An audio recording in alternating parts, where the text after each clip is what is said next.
Assalomu alaykum qadrdon do'stlar.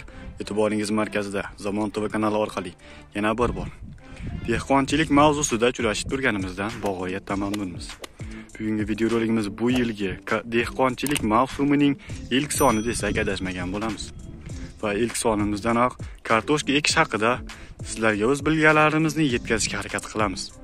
Agarda bilsangiz, avval ham kartoshka ekish haqida videorolikni joylagan edik. Biroq ko'plab kommentariyalar kelmoqda. O'sha videorolikning ayrim joylarida ovoz yo'q. Bunga sabab o'sha videorolikka foydalangan muzikamizda avtorskiy prava borligi sababli o'sha avtorskiy pravani olib tashlashlik maqsadida muzikani olib tashladik. Va muzika olinganligi sababli unga qo'shilib o'sha videorolikdagi bizning ovozimiz ham olinib ketdi. O'sha mavzu qaysi videorolik ekan deb qiziqayotgan bo'lsangiz, kommentariya va opsiyaniyada qoldiramiz, kelib tomosha qilishingiz mumkin. Endi bugungi videorolikka qaytadigan bo'lsak, bugungi videoroligimizda kartoshka ekishning o'z uslubimizga tayangan holda ekib ko'rsatib berishga harakat qilamiz. Albatta, videorolik boshida xato va kamchiliklarni sezsangiz, oldindan uzr so'rab qolamiz. Ekraningiz yoniga yaxshiroq joylashib oling. Zamon TV kanali, biz boshladik.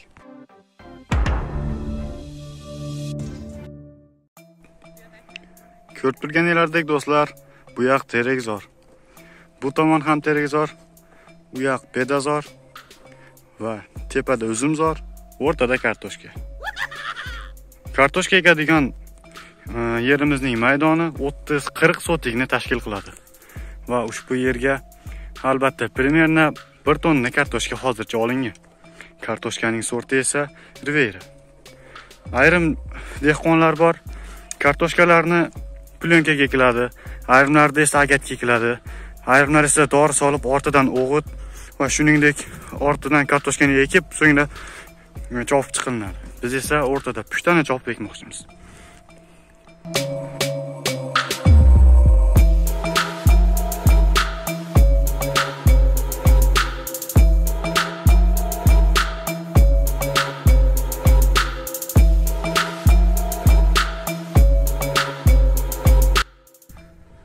Qadrdon do'stlar, o'zingiz bilasiz, kartoshka urug'ining har xil sorti bor. Boya aytganimizdek, bizdagi kartoshkaning sorti Rivera va ko'p joylarda eshitgandek bo'ldik. Kartoshkani kesmasdan, bo'lmasdan ekkan yaxshi.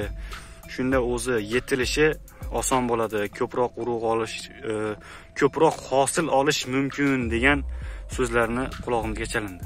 Biroq biz anchadan beri o'sha ekayotgan kartoshkamizni o'rtasidan bo'lib, har holda o'sha kattaroq kartoshkalarni o'rtasidan bo'lib ekib kelmoqdamiz, lekin Xudoga shukr, buni oldingi videoroligimizdan ham ko'rishingiz mumkin.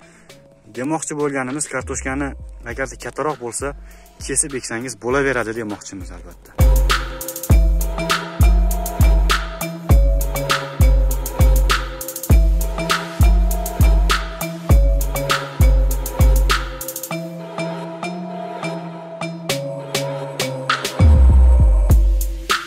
Do'stlar, o'sha kartoshkani kesish uslubiga keladigan bo'lsak, agarda ekayotgan kartoshkangiz mana bunday kichikroq bo'ladigan bo'lsa, odatda biz kesmayapmiz, o'zi bo'ydan qo'yib qo'yaveryapmiz. Chunki mana bu yerda chiqib turgan kurtakni juda ham ehtiyot qilish kerak. Uning ustiga bu o'zi ham kichkina va kurtagi ham bitta. Buni kesishdan foyda yo'q. Endi qanday hollarda kesiladigan desangiz, mana bunday kurtagi 2 ta yoki bo'lmasam 3 ta bo'lib ketadigan bo'lsa, shularni teng o'rtasidan bo'lib kesib chiqmoqdamiz. Mana bu esa kesilgan holi. Ko'rib turganingizdek, bu kartoshka 3 ga bo'linib ketgan, chunki buning kurtagi 3 ta edi. Uning ustiga eng katta yovvoyi kurtakchasi mana bu ekan. Shu o'rinda yana bir narsa do'stlar, kartoshkani kesayotganda juda ham ehtiyot bo'lishingiz kerak. Bu aytganimizdek, kurtagi bor joyi kerak biz uchun juda ham zarur. Mana bunday kesib qo'ysangiz bo'lmaydi. Bu kartoshkalar faqat yeyishga yaraydi xolos. Mana do'stlar, bu xatoni sizlar takrorlay ko'rmang. Do'stlar, endi o'g'it solishga keladigan bo'lsak, ayrimlar azot soladi, ayrimlar esa fosfor, shunga o'xshashlarni aralashtirib o'g'itib beriladi. Biroq biz afudan foydalanmoqdamiz do'stlar.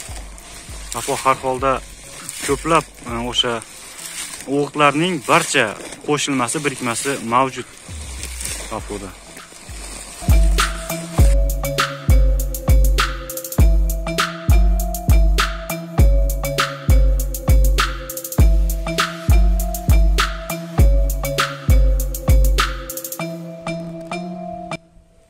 Mart oyining boshi, har holda boshqa dehqonlarga nisbatan biz biroz kechroq ekmoqdamiz.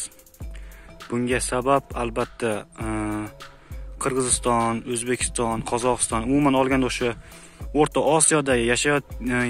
Osiyodan yashab bizni kuzatayotgan bo'lsangiz, o'zingiz bilsangiz kerak, fevral oyining 25laridan boshlab o'rtada bir qattiq sovuq bo'ldi va bizning maqsadimiz ushbu sovuqni o'tkazib yuborish maqsadida biroz kechroq ekishga majbur bo'ldik. Har holda o'sha qattiq sovuqdan yerda turgan kartoshkalar ushig olib ketishi qo'rqinchi borligi sababli. Albatta bu bilan boshqa dehqonlarimizniki ushig olib ketishi mumkin demoqchi emasmiz. Albatta biz o'zimizdan chiqib aytmoqdamiz albatta. Albatta qanday bo'lishi albatta Allohga ayon. Eng muhimi ushbu kartoshkalarni yaxshilab parvarish va mehnat qilishdan charchamaslik kerak.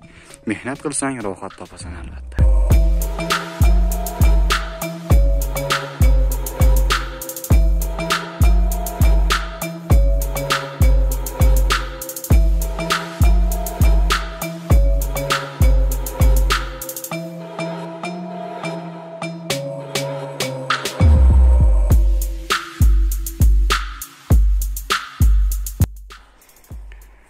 Mana qadrdon do'stlar, ko'rib turganingizdek, puchtani yorib, o'g'itni solib, kartoshkani ekib va ustidan turpoq tortib, ko'mib ham qo'ydik. Hozir mana bu tarafdan ham xuddi shunday qilib ko'mib chiqamiz. Bugungi video roligimiz agarda sizlarga foydali bo'lgan bo'lsa va sizlarga manzur kelgan bo'lsa, o'z laykingizni ayamaysizlar degan umiddamiz. Shuningdek, kanalimizda hali yangi bo'lsangiz obuna bo'lishni ham unutmang. O'z fikringizni, videorolik haqidagi fikringizni kommentariyada yozib qoldiring. Sizlar bilan Zamontov kanali. O'zingizni asrang, sog' salomat bo'ling. Hali ko'rishamiz. Xayr.